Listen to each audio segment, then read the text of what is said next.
And welcome to Poland Daily History with me, Nicholas Richardson. Today in the studio we're going to talk about Anglo-Polish relations, what they are now, what it means for the future. And I'm delighted to be joined by Alexander Shaw, who has worked in the European Parliament with a number of MEPs, most recently with Nigel Farage. Alexander, thank you very much for joining us. Thank you for having me. Pleasure. And I think when we talk about Anglo-Polish relations, for most people the starting point is, I think, the Second World War. Yes. When, of course, we entered the Second World War having declared war on Germany, Germany having failed to withdraw its troops from Poland, as the demand said. I mean, how do you think and that has also caused some controversy, because there is some suggestion amongst some Poles that, of course, we declared war and then sort of sat around doing nothing for 9 months. I mean, do you think that's really fair? Well, I know that we're called godless traitors occasionally in Warsaw for failing to put boots on the ground immediately. I don't see what we could have done. But I suppose, the Second World War is one of these situations in Brussels. They now call it the European Civil War, don't they? And it seems to me that you're guilty by having not been invaded. So we came out of it very well in Britain compared to Poland, I suppose. And it's inevitable that there'll be a certain amount of resentment on the continent for people who didn't do so well. Yes, either you're criticised because you won, or you're criticised because you didn't lose. Exactly. Yes, and of course that and I can understand there's a certain frustration on the part of Poland's side that But if you actually go into the history and you look at what was supposed to happen, of course the French were supposed to invade Germany from the west, and indeed we now have, with the benefit of hindsight, it's quite clear that given the strength of the French army at that time, they would have been very successful. But of course they seemed, and I think much earlier than the Second War, to have sort of lost the will to fight.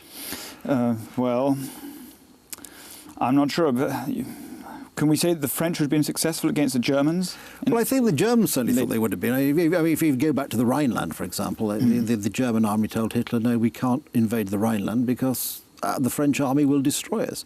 And Hitler's view was, well, yes, except they won't fight. And of course he carried this bluff forward each time, the Rhineland, then we had Munich, Austria, and each time the French sort of despite having this huge military force, we just sort of lost the will. Well, maybe like the Americans, they were worried about which side they should be on. I mean, my grandfather was fighting the French in the Middle East, I think. It seems to me that they were very divided in their loyalties as well. Although not being French, I suppose I probably shouldn't comment on that. That was the Second World War. I think we've actually moved on rather more positively since then, and we've seen, particularly since Poland joined the European Union, huge numbers of Polish folk migrate to the UK.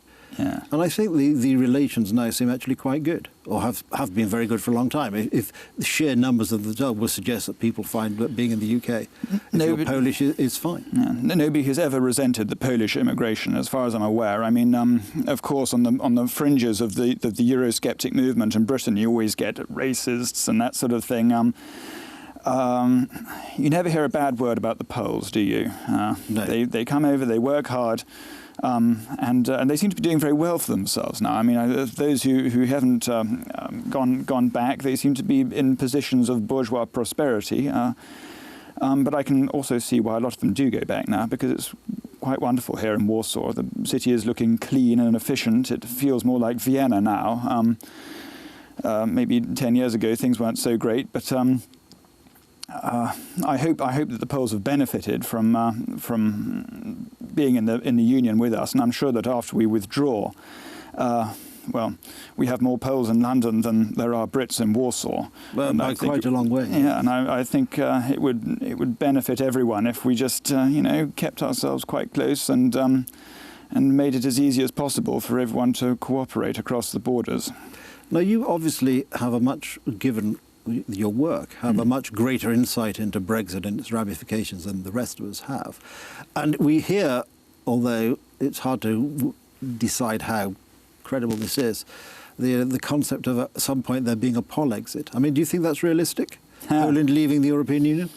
Well, I've also lived in Hungary. I have to say the propensity for many of the rather proud and upstanding Central European peoples to put their country first above a supranational bloc, especially, I suppose, those of you who have lived behind the Iron Curtain, probably knows no bounds. I mean, I like to think so. I mean, I think, I'm not sure about economic pragmatism, but I mean, I think a lot of the Brexit vote came with the mentality that it's better to be the master in a hovel than the servant in a palace. Now, I'm not saying that Britain will be turned into a hovel. I don't think anyone believes that. But the will to unshackle your people from this bloc, maybe the Poles will push themselves out. I'm not sure.